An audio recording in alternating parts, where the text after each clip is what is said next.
ಆಯಿತು, ಏರ್ಪೋರ್ಟ್ನಲ್ಲಿ ಸಾಮೂಹಿಕ ಪ್ರಾರ್ಥನೆ ಮಾಡೋಕ್ಕೆ ಅಲ್ಪಸಂಖ್ಯಾತರು ತಪ್ಪಲ್ಲ ಅಂತ ಹೇಳ್ತಿರಲ್ಲ, ಅಂದರೆ ವೋಟ್ ಬ್ಯಾಂಕ್ ರಾಜಕಾರಣ, RSS ಏನು ಭಯೋತ್ಪಾದನಾ ಸಂಸ್ಥೆನ? ಹಂಗಾರೆ ಪ್ರಿಯಾಂಕಾ ಖರ್ಗೆ ಪ್ರತಿ ದಿವಸ RSS ಬಗ್ಗೆ ಲೆಕ್ಕ ಕೊಡಬೇಕು, ಬ್ಯಾನ್ ಮಾಡಬೇಕು.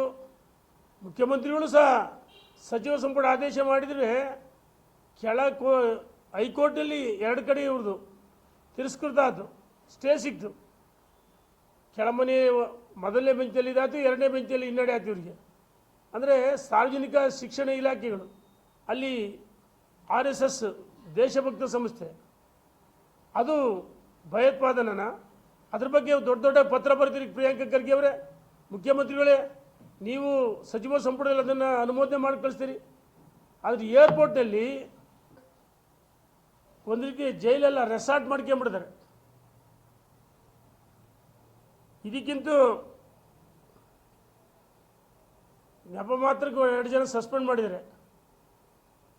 ಆದರೆ ಜೈಲುಗಳು ಇವತ್ತು ರೆಸಾರ್ಟ್ ಆಗ್ತಕ್ಕಂಥ ಕಾಂಗ್ರೆಸ್ ಸರ್ಕಾರ ಅವಧಿಯಲ್ಲಿ ಟೆರರಿಸ್ಟ್ಗಳು ಅಟ್ಟಾಸನೆ ಮೆರೀತಾರೆ, ರೇಪಿಸ್ಟ್ಗಳು ಮೆರೀತಿದ್ದಾರೆ, ರೌಡಿಗಳು ತಲೆ ಎತ್ತಿದ್ದಾರೆ.